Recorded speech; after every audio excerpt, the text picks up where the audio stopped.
Welcome friends, today's topic is methods of research. आज हम 3 methods के बारे में पढ़ेंगे: हिस्टोरिकल रिसर्च, डिस्क्रिप्टिव रिसर्च और एक्सपेरिमेंटल रिसर्च। देखिए, पहली बात तो ये कुछ चीज़ें क्लियर कर दें स्टार्टिंग की वीडियो की स्टार्टिंग में ही, कि अगर हम जब मेथड्स की बात करते हैं तो ये 3 आते हैं, लेकिन जब हम टाइप की बात करते हैं, ओके,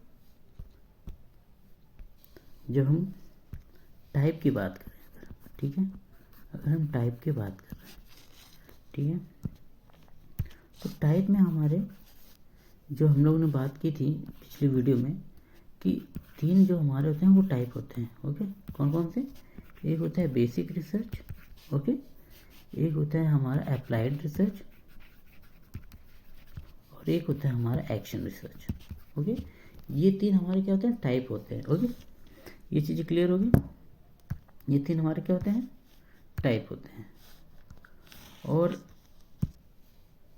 जो हमारी अप्रोच होती है, अप्रोचेज जो होती है ना दोस्तों, अप्रोचेज हमारी 2 होती हैं। एक होती है क्वालिटेटिव, ठीक है, एक होती है क्वांटिटेटिव। ओके, याद है, ये अप्रोचेज होती हैं। टाइप 3, अप्रोचेज 2, और हमारे जो मेथड्स होते हैं वो भी 3 होते हैं। स्टूडेंट, ये जो तीनों टॉपिक हैं ये बहुत ही बड़े टॉपिक हैं, तो इस वीडियो में केवल हम एक मेथड को एक्सप्लेन करेंगे जो कि हमारा हिस्टोरिकल मेथड होगा। बाकी आने वाले वीडियोस में हम डिस्क्रिप्टिव और एक्सपेरिमेंटल रिसर्च को बहुत ही डीप एनालिसिस करेंगे। ओके, तो इस वीडियो में हम केवल हिस्टोरिकल रिसर्च पढ़ने जा रहे हैं। तो आइए शुरू करते हैं। तो आइए देखते हैं कि हिस्टोरिकल रिसर्च क्या है। ओके, हिस्टोरिकल रिसर्च ये है कि इसमें हम, आइए पेन ले लेते हैं हम लोग, ठीक है। हिस्टोरिकल रिसर्च इस्टेब्लिश करता है, ठीक है, कुछ फैक्ट्स को, ठीक है, ताकि वो क्या कर सके, एक कंक्लूजन पे पहुंच सके पास्ट इवेंट की।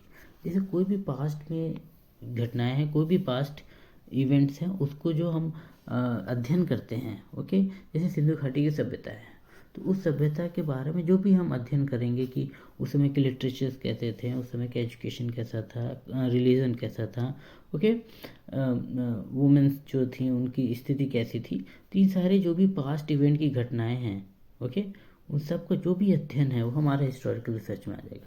ओके, कि एंशियंट टाइम में हमारा एजुकेशन सिस्टम कैसा था, ये जितने भी ऐसे प्रॉब्लम्स जो कि हमारे किसी हिस्ट्री से रिलेटेड है, यानी पास्ट इवेंट से रिलेटेड है, वो हिस्टोरिकल रिसर्च कहा जाएगा। सिंपल, कोई ज़्यादा दिमाग नहीं लगाना है। It is a process by which, जहाँ लगाना होगा वहाँ हम बताएंगे। It is a process by which researcher is able to come to the conclusion as to be likely true of an event in the past by studying the objects available for the observation in the present. Okay, present में जो भी हमारे पास available है, जो भी objects available हैं, उसकी study करके हम जानेंगे कि पास्ट में क्या हुआ होगा। ओके, समझ में आ रहा है? पास्ट में क्या हुआ होगा उसकी ऑब्जर्वेशन करना और एक कंक्लूजन पे पहुंचना। ओके, किस कंक्लूजन पे? पास्ट में, पास्ट के कंक्लूजन पे कि पास्ट में ऐसा क्या कुछ भी हुआ होगा। ओके, सिंपल, ज़्यादा कंफ्यूज नहीं करेंगे।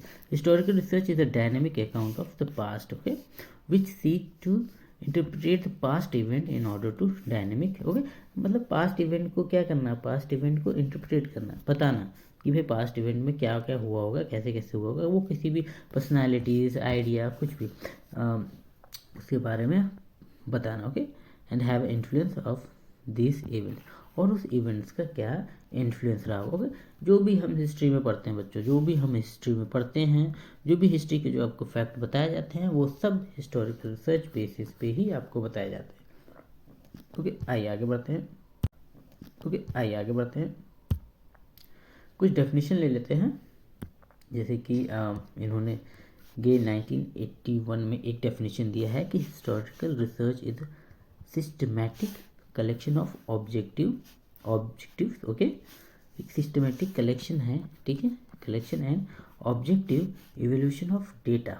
डेटा का ये क्या है? सिस्टमैटिक कलेक्शन है और उसका इवोल्यूशन है related to the past occurrence, जो कि क्या हो चुका है, पास्ट में हो चुका है, in order to test the hypothesis concern cause, effect and trend of this event which may help to explain the present event and anticipate future event. हो मतलब कभी कभी कुछ घटनाएं जो होती हैं, ये कहना चाह रहे हैं ये साहब कि कभी कभी कुछ घटनाएं ऐसी होती हैं जो हमारे क्या होती हैं, पास्ट प्रेजेंट इवेंट को यानी प्रेजेंट सिनेरियो को समझने में और फ्यूचर को भी समझने में हेल्प करती हैं।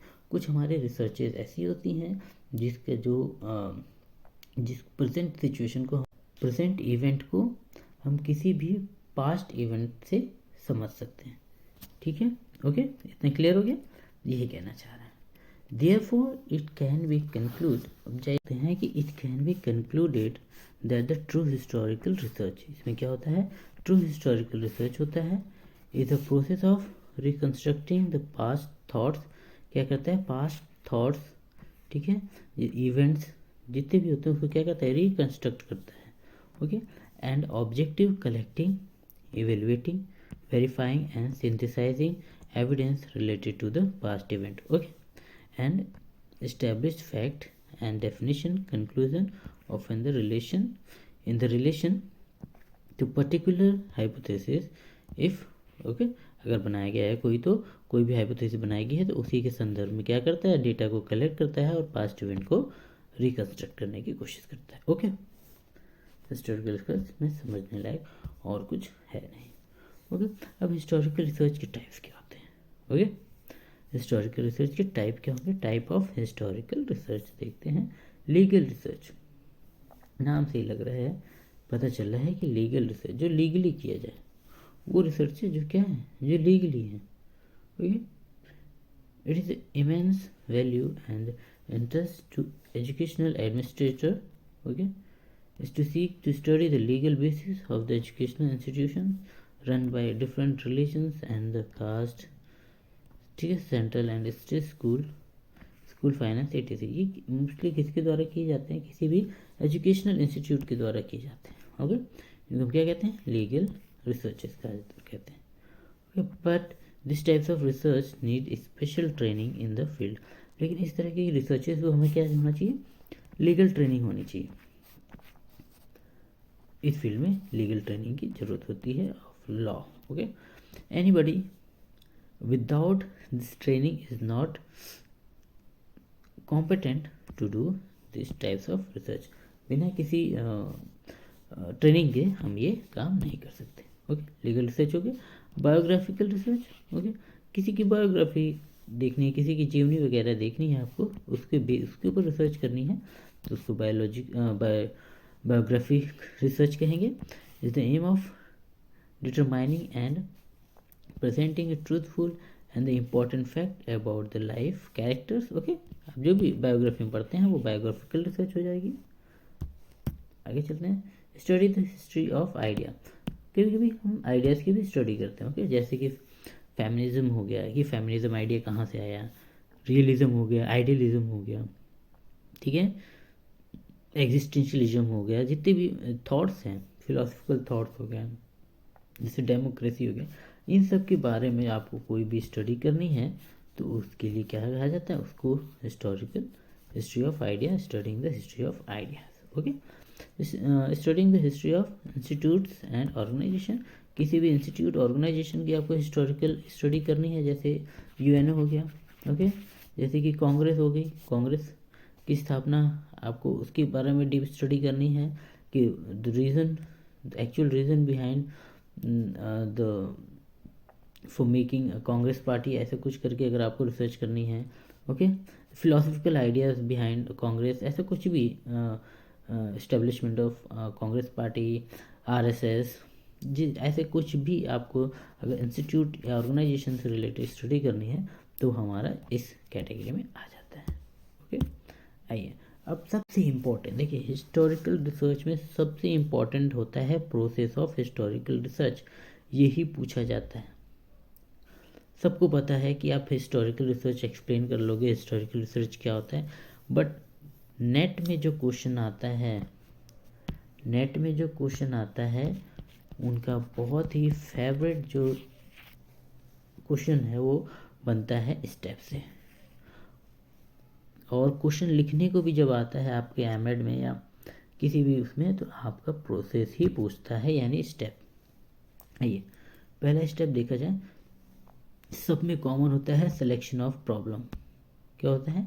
Selection of problem. पहले हम प्रॉब्लम को सेलेक्ट करेंगे, पहले हम प्रॉब्लम को आइडेंटिफाई करेंगे। ओके, प्रॉब्लम की आइडेंटिफिकेशन कैसे होगा? रिव्यू ऑफ लिटरेचर से, जितनी भी आप किताबें पढ़ेंगे उससे आपको एक प्रॉब्लम जनरेट होगा कि भाई प्रॉब्लम है कहाँ।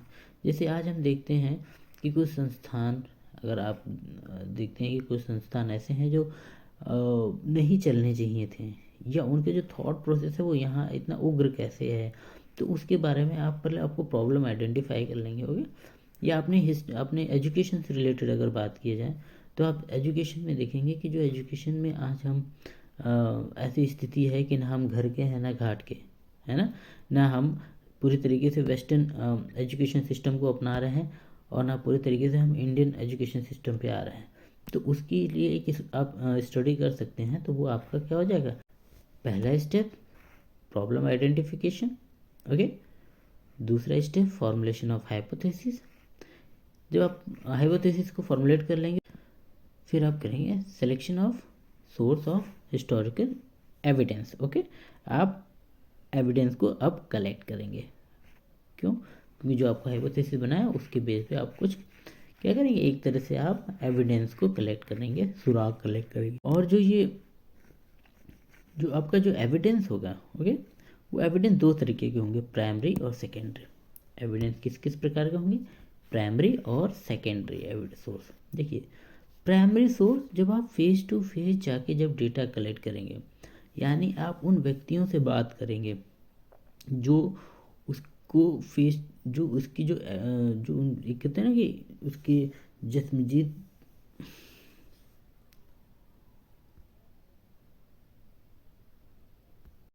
अब हम जब सोर्स की बात करते हैं ना, तो दो तरीके के होते हैं हिस्ट्री में, प्राइमरी और सेकेंडरी।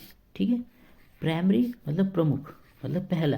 प्राइमरी मतलब वो सोर्स जिससे कि हम, जैसे मान लीजिए हम कोई बायोग्राफी लिख रहे हैं किसी की। ओके, किसी की हम बायोग्राफी लिख रहे हैं, उसके लिए हम क्या कर रहे हैं, हम उनसे डायरेक्ट जाके कांटेक्ट कर रहे हैं। ओके, मान लीजिए हम नरेंद्र मोदी जी की अगर बायोग्राफी लिखना है, ओके, उनके बचपन की कोई भी स्टोरी लिखनी है, या उनके जो पॉलिटिकल करियर रहा है उस पर हमें कुछ लिखना है। ओके, तो हम क्या करेंगे, उनसे डायरेक्ट जब हम बात करेंगे तो सारे डेटा जो होंगे वो प्राइमरी होंगे। ओके, या तो हम उनसे बात करेंगे, या तो वो हम गवर्नमेंट की जितनी भी एविडेंस हैं जो कलेक्ट किए गए थे, ओके, उनको अगर हम देखते हैं तो उस सभी क्या हो जाएंगे, प्राइमरी सोर्स हो जाएगा। ओके, ये सारे कितने हो जाएंगे, ये सारे प्राइमरी सोर्स हो जाएंगे। उनकी माता से बात कर लेना, उनके भाइयों से बात करना, ये सारे हमारे क्या होंगे, प्राइमरी सोर्स होगा। बट सेकेंडरी सोर्स होगा हमारा, सेकेंडरी सोर्स होगा कि अगर हम किसी न्यूज़पेपर की कटिंग लें, ओके, किसी न्यूज़पेपर की अगर कटिंग ले रहे हैं हम, या उनके ऊपर लिखी गई कोई किताब पहले से हो उसको हम यूज़ कर रहे हैं, तो वो सब हमारे केस में सेकेंडरी डाटा हो जाएगा, सेकेंडरी सोर्स हो जाएगा। ओके, उसके बाद collection of historical evidence. Okay, उसके बाद हम क्या करेंगे, हिस्टोरिकल एविडेंस को हम कलेक्ट करेंगे। अभी तक तो हमने सोर्स निश्चित किया था, सोर्स के बाद हम बाकी कलेक्ट करेंगे। अब कलेक्ट जब हम करेंगे तो उसमें दो तरीके की क्रिटिसिज्म होती है, एक्सटर्नल क्रिटिसिज्म और इंटरनल क्रिटिसिज्म। ओके, ये दो तरीके की क्रिटिसिज्म की जाती है जब हम हिस्टोरिकल एविडेंस कलेक्ट करते हैं। ओके, एक्सटर्नल क्रिटिसिज्म के मतलब जो हम सोर्स कलेक्ट कर रहे हैं वो सोर्स रिलायबल है कि नहीं, ओके, वो सोर्स करेक्ट है कि नहीं। पहले तो हम उस सोर्स की ही बात करेंगे, वो जो डेटा हम कलेक्ट कर रहे हैं वो सही कर रहे हैं कि नहीं, जो उस व्यक्ति से हम बात कर रहे हैं वो वाकई में वो वही डेटा दे रहा है कि नहीं। ओके, और इंटरनल क्रिटिसिज्म हम वो करते हैं कि उस डेटा से हम जो निष्कर्ष निकाल रहे हैं वो वाकई में वही निष्कर्ष है कि नहीं, जो निष्कर्ष हम चाह रहे हैं वो डेटा हमें वही दे रहा है कि नहीं। पहला हमने सोर्स को आइडेंटिफाई किया इसमें कि वो सोर्स सही है कि नहीं। ठीक है, जब हमने सोर्स को कह दिया कि हाँ सोर्स हमारा रिलायबल है, अब जब वो हमें इन्फॉर्मेशन दे रहा है तो हम देख रहे हैं कि जो हमें इन्फॉर्मेशन मिल रही है वो वाकई में वो हमारे डेटा से रिलेटेड है कि नहीं। ओके, समझ लिए, एक्सटर्नल और इंटरनल क्रिटिसिज्म हम इसी वीडियो में बहुत अच्छे तरीके से बात करेंगे। ओके, अब आ जाते हैं हम इंटरप्रिटेशन ऑफ डेटा। अब डेटा को हम क्या करेंगे, इंटरप्रिटेशन करेंगे, ओके, इंटरप्रिटेट करेंगे। अब इंटरप्रिटेट करने के लिए कौन कौन से दो मेथड हैं, दो अप्रोच कौन से थे, क्वालिटेटिव और क्वांटिटेटिव, ओके। इन दो तरीक़ों से हम डेटा को क्या करेंगे, इंटरप्रिटेट करेंगे। उसके बाद प्रिपरेशन ऑफ रिपोर्ट, रिपोर्ट को प्रिपेयर करेंगे, ओके। इतना ये स्टेप्स होता है, बहुत ही इंपॉर्टेंट स्टेप्स हैं। ये बहुत ही रिलायबल बुक से लिया गया है, किसी भी ऐसे कहीं वेबसाइट से नहीं उठाया गया है, ओके। जो इग्नू की बुक्स आती हैं वहाँ से इस स्टेप्स को लिया गया है, ओके। चलिए आगे बढ़ते हैं। एक्सटर्नल क्रिटिसिज्म, जैसे कि हम बात कर रहे थे, चलिए इसी वीडियो में बात कर लेते हैं। External criticism, external criticism is also known as lower criticism. External criticism को हम क्या करते हैं, एक्सटर्नल क्रिटिसिज्म को हम लोअर क्रिटिसिज्म भी कहते हैं, okay.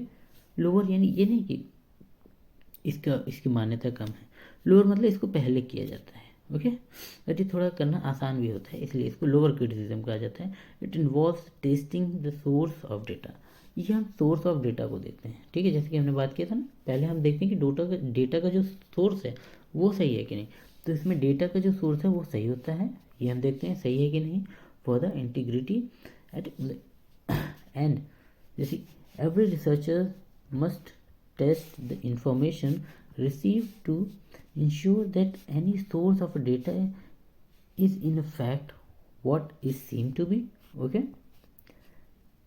External criticism help to determine whether it is what appears or claim to be and whether it reads true to be original so as to save the research from being the victim और fraud, ठीक है, on the whole, okay. Mostly हम ये देखते हैं कि जो हमारा सोर्स है, ठीक है, सोर्स हमें इंफॉर्मेशन जो दे रहा है वो सही दे रहा है कि नहीं, ओके, और देने वाला व्यक्ति सही है कि नहीं। तो पहले तो हम जो सोर्स देने वाला है उसकी जांच पड़ताल कर लेते हैं कि भाई निश्चित हो जाते हैं कि एक्सटर्नल क्रिटिसिज्म हमारा सही है, तो हम उससे डेटा कलेक्ट कर लेते हैं, ओके।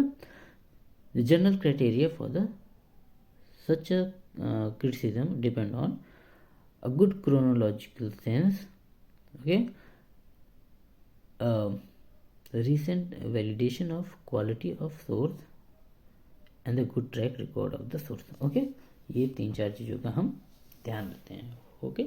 मोस्टली एक्सटर्नल क्रिटिसिज्म हम क्या करते हैं, जो हमारा सोर्स होता है उसको हम देखते हैं कि हमारा जो सोर्स है वो रिलायबल है कि नहीं, जो इन्फॉर्मेशन दे रहा है वो सही दे रहा है कि नहीं, ओके, क्लियर। आगे चलते हैं। Internal criticism after integrity of data, data को कलेक्ट करने के बाद the sources are establish the actual data, okay. Actual data content is the subject to verified. अब उसका जो डेटा जो एक्चुअल में जो कंटेंट दिया है ना उसको वेरीफाई होगा। पहले डेटा देने वाले को हमने देख लिया कि भाई जो डेटा दे रहा है वो डेटा देने वाला सही है कि नहीं, पहले ये आइडेंटिफाई कर लिया। अब जो उसने डेटा दिया है अब उसकी जांच पड़ताल होगी, ओके। दिस प्रोसेस, इस प्रोसेस में क्या करते हैं, सॉरी, इस प्रोसेस में क्या कहते हैं, this process is known as internal criticism of the data. It is also called higher criticism. Question बनता है हायर क्रिटिसिज्म किसको कहा जाता है, तो हायर क्रिटिसिज्म किसको कहा जाता है, इंटरनल क्रिटिसिज्म को, which is concern with the validity, truthfulness and worthiness of या worth of the content of the document. यानी जो डॉक्यूमेंट उसने दिया देखा जाता है कि वो वैलिड है कि नहीं, वैलिडिटी है कि नहीं, उसकी ट्रूथफुलनेस है कि नहीं, सही बता रहा है कि नहीं, कहीं ऐसा तो नहीं कि इन्फ्लुएंस में आके हमें डेटा जो है वो गलत दे रहा है। तो इन सब चीज़ों का हम जांच पड़ताल करते हैं। At the outset the information obtained through a particular source is examined, ठीक है, for the internal consistency. The higher the internal consistency the greater in the accuracy. जितना कंसिस्टेंसी जो होगा, कंसिस्टेंसी जितनी हाई होगी, ओके, उतना ही क्या होगा, उसकी जो एक्यूरेसी होगी वो उतनी ही बढ़ेगी। कंसिस्टेंसी जिस हिसाब से बढ़ेगी यानी किसी व्यक्ति से 10 बार वो क्वेश्चन पूछ रहे हो, 10 बार वही आंसर बता रहा है, वही जवाब दे रहा है, तो उसकी एक्यूरेसी क्या होगी, बढ़ जाएगी। The researcher should establish the literal as well as the real meaning of the content within the historical context. अब जो भी उसने इन्फॉर्मेशन दिया है उसको अपने टॉपिक में लेके, यानी हिस्टोरिकल कंटेक्स्ट में लेके उसको वो क्या करेगा, कलेक्ट कर लेगा। ओके, दो तरह की क्रिटिसिज्म, इंटरनल और एक्सटर्नल। एक्सटर्नल क्रिटिसिज्म हमारी क्या थी, लो थी, इंटरनल क्रिटिसिज्म हाई है।